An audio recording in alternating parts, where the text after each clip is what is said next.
खुद को तेरी यादों का गुलाम कर दिया, तेरे खातिर खुद को बदनाम कर दिया। और क्या सबूत दूं अपनी मोहब्बत का, मेरे पास एक दिल था वो भी तेरे नाम कर दिया। दोस्तों, अजब प्रेम की गजब कहानी। एक था राजा एक थी रानी। 2015-16 के बीच में एक लड़की जिसका नाम होता है ज्योति मौर्य, जब हुआ 2010 में शादी के बाद तैयारी करने के लिए उसका पति आलोक मेहनत करता है और उसको यूपीएससी की परीक्षा के लिए प्रेरित करता है, तो वह महिला 2015-16 का जो यूपीएससी का एग्ज़ाम होता है उसको क्लियर कर लेती है और 16वीं रैंक हासिल करने के बाद अपने पति को छोड़ देती है। यानी कि एक महिला जो कि उसका पति उसको पढ़ाने के लिए अपना सब कुछ न्यौछावर कर देता है, उसको एसडीएम बनाता है। एसडीएम बनने के बाद वह महिला अपने पति को छोड़ देती है। लेकिन आज की जो कहानी मैं आपको सुनाने जा रहा हूँ यह उसका उल्टा है। एक लड़का जो होता है वह अपनी प्रेमिका से पहले शादी करता है। शादी करने के बाद कुछ दिनों तक उसके साथ रहता है। जब उसकी ड्यूटी लग जाती है, सरकारी नौकरी लग जाती है उत्तर प्रदेश पुलिस में, तब वह उसे छोड़ देता है। दोस्तों नमस्कार, प्रणाम। आज की जो सच्ची घटना मैं आपको लेकर आया हूँ, यह घटना है हनुमानगंज की रहने वाली एक लड़की जिसका नाम होता है तरन्नुम, थाना सरा इनायत, जनपद प्रयागराज, उत्तर प्रदेश। दरअसल मुस्लिम वर्ग की एक महिला जिसका नाम होता है तरन्नुम और वहीं का एक लड़का रहता है आलोक कुमार उर्फ राहुल। राहुल और तरन्नुम की 2019 में आंखें चार हो जाती हैं। दोनों आपस में प्रेम करने लगते हैं। प्रेम करते करते दोनों के वो एक दूसरे के हो जाते हैं। दोस्तों उसके बाद जो आलोक होता है वह तरन्नुम से कहता है कि मैं तुमसे शादी करना चाहता हूँ, क्या तुम मुझसे शादी कर सकती हो? तब वह लड़की कहती है क्यों नहीं, मैं तुमसे शादी कर सकती हूँ, लेकिन पहले मैं अपने माँ बाप से एक बार पूछ लूँ। लेकिन जब वह लड़की अपने माँ बाप से पूछने की बात आती है तब आलोक कहता है कि अगर तुम्हारे घर वाले राजी नहीं हुए तो मैं निश्चित तौर पर आत्महत्या कर लूँगा, अपने आप को खत्म कर दूँगा। दोस्तों वह लड़का इतना ज़्यादा प्रेम में पागल हो जाता है कि तरन्नुम के आगे अपने सुसाइड करने की बातें करने लगता है, जिससे तरन्नुम परेशान हो जाती है और वह शादी के लिए तैयार हो जाती है। दोस्तों इस तरीके से जब 2019 के बाद फिर 20 हो जाता है, 20 के बाद 21, फिर 22 हो जाता है, 21 हो जाता है, तब तरन्नुम को यह समझ में आता है कहीं ना कहीं मेरे साथ धोखा हो रहा है, मुझे शादी कर लेनी चाहिए। 2021 में जब शादी के लिए तरन्नुम दबाव बनाने लगती है तो जो लड़का था वह टाल मटोल करने लगा।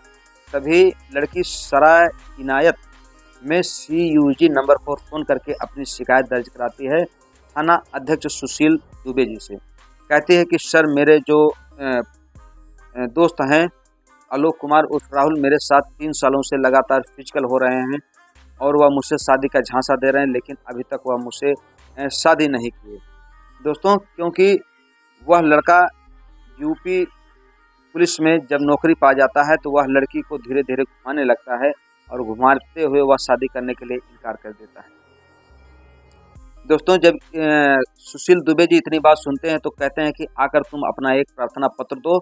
14 मार्च 2021 को एक प्रार्थना पत्र दिया जाता है और प्रार्थना पत्र में FIR दर्ज होता है। यह खबर पूरे पेपर में भी प्रकाशित हो जाती है और 16 तारीख को जो आलोक होते हैं उनको गिरफ्तारी का आदेश हो जाता है। दोस्तों जब गिरफ्तारी का आदेश हो जाता है तब आनन फानन में जो आलोक होता है वह 23 मार्च 2022 को अपने अधिवक्ता द्वारा पेपर तैयार कराता है और पेपर तैयार कराने के बाद शादी कर लेता है। शादी हो जाने के बाद वह प्रयागराज में अपने साथ अपनी पत्नी को नहीं ले जाता बल्कि उसकी बहन तरन्नुम के यहाँ छोड़ जाता है और कहता है कि मैं कुछ दिनों बाद तुम्हें लेकर चलूँगा। 12-13 दिन बीत जाते हैं। लड़की इंतजार करती है दुल्हन, लेकिन वह आता नहीं है। इस बीच अप्रैल को तरन्नुम स्वतः चोलापुर थाने पर खुद चली जाती है और वहां पर जाकर बात करते हैं तो पता लगता है कि हाँ यहीं पर हैं। वह तुरंत अपने पति को फ़ोन करती है और करने के बाद जाती है थाने में, जो उनका निजी आवास मिलता है रहने के लिए, उनके साथ रहने लगती है। दोस्तों इस तरीके से 1-2 महीने बीतता है, तभी वहाँ की एक महिला आरक्षी होती हैं चोलापुर थाने की, उनका नाम होता है अंशिका सिंह। दरअसल अंशिका सिंह से भी आलोक कुमार का जो था अफेयर चल रहा था, उनसे भी शारीरिक संबंध बनाए जा रहे थे। तब जब वह उनको इस बात का पता लगता है तो वह तुरंत आते हैं, आलोक सिंह से पूछताछ करने लगते हैं कि आखिर यह महिला कौन है जिसके साथ तुम रह रहे हो। तब आलोक कुमार कहता है कि इनसे और मेरे घर वालों से ज़मीन का कुछ मुकदमा चल रहा था, मैं इनसे ज़बरदस्ती शादी किया हूँ, दबाव में शादी किया हूँ, इस नाते कुछ दिनों के बाद मैं इसको छोड़ दूंगा और छोड़ने के बाद हम तुम शादी कर लेंगे। दोस्तों, जब इतनी बात फिर वह सुनती है तो खुश हो जाती है, लेकिन लगातार उसके साथ रहते हुए एक दिन जब तरन्नुम नहाने के लिए ऊपर छत पर जाती है, तब वह महिला आरक्षी अंशिका सिंह उसको बुलाती हैं और कहते हैं कि आखिर तुम कौन हो, क्यों इनके पीछे पड़ी हो। तब वह महिला बताती है कि मैं इनके पीछे नहीं पड़ी हूँ, बल्कि यह मेरे पति हैं, इनसे मेरी शादी हुई है कोर्ट मैरिज। दोस्तों, जब कोर्ट मैरिज की बात आती है तब वह अंशिका सिंह कहते हैं कि तुम्हें 1-2 महीने और रहना है, ज़्यादा से ज़्यादा तुम इनका पीछा छोड़ दो, क्योंकि मुझे इनसे शादी करनी है और मुझे इनके साथ रहना है। दोस्तों, जब तरन्नुम इस बात की शिकायत अपने पति आलोक से करते हैं तो आलोक कहता है कि जाने दो, कोई बात नहीं, वह ऐसे ही बोलती रहती है, तुम्हें उसके ऊपर ध्यान देने की जरूरत नहीं।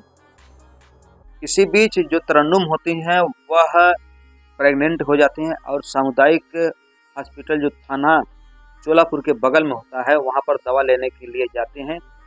और जैसे ही पता लगता है आलोक कुमार को कि उसकी बीवी प्रेग्नेंट है तो वह इसकी खबर तुरंत अंशिका सिंह को देता है और अंशिका सिंह आके उसके ऊपर दबाव बनाने लगते हैं कि तुम यह बच्चा नहीं पैदा कर सकती। लेकिन वह लड़की कहती है कि अगर तुम्हें यह बच्चा नहीं चाहिए तो मैं इस बच्चे को जन्म दूंगी, और अगर तुम्हें लगता है कि तुम इसके असल बाप हो, तुम्हें इसके प्रति प्यार आएगा तो तुम इसके साथ रहना, अन्यथा मत रहना।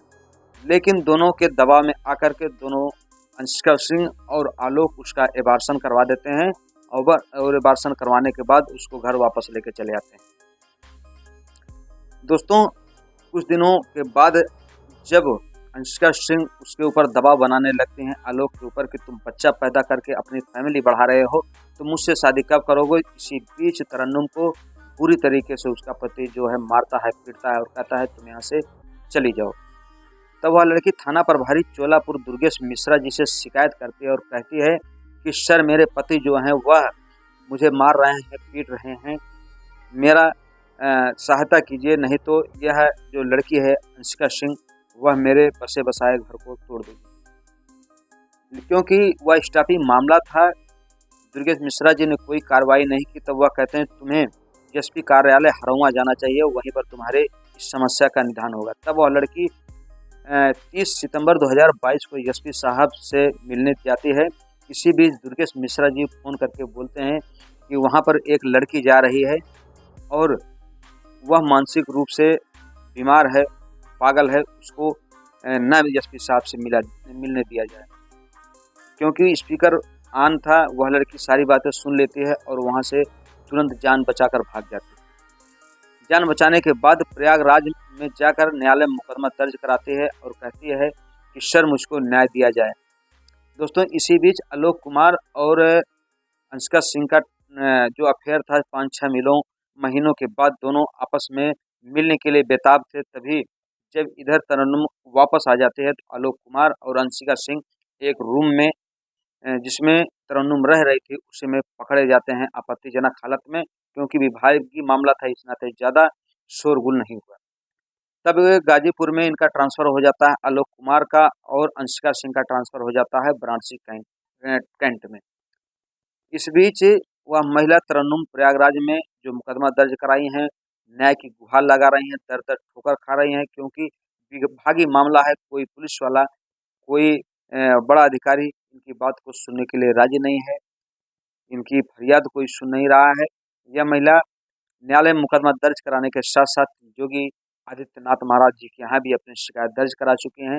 अब देखिए इनको न्याय कब मिलता है, कब नहीं मिलता है, आने वाला समय बताएगा। लेकिन दोस्तों, एक लड़की जो कि अपने धर्म से, अपने मजहब से, अपने माता पिता को छोड़ करके किसी व्यक्ति के साथ अगर चली जाती है तो उसका यह मतलब नहीं कि आप नौकरी पाने के बाद उसको भूल जाएं, उसको लावारिस छोड़ दें। दोस्तों, उस लड़की को न्याय कब मिलता है, कब नहीं मिलता है, यह आने वाला समय बताएगा। वैसे आप हमारी कहानी से क्या कुछ सीखे कमेंट बॉक्स में जरूर लिखें। कहाँ से हमारी वीडियो देख रहे हैं, कमेंट बॉक्स में जरूर लिखें। दोस्तों, हमारी कहानी कहने का उद्देश्य किसी को दिल को ठेस पहुंचाना नहीं, बल्कि आपको सतर्क करना, आपको जागृत करना है। मिलते हैं हम आपसे अगले वीडियो में। तब तक के लिए आप अपना ख्याल रखें। जय हिंद, जय भारत, हर हर महादेव।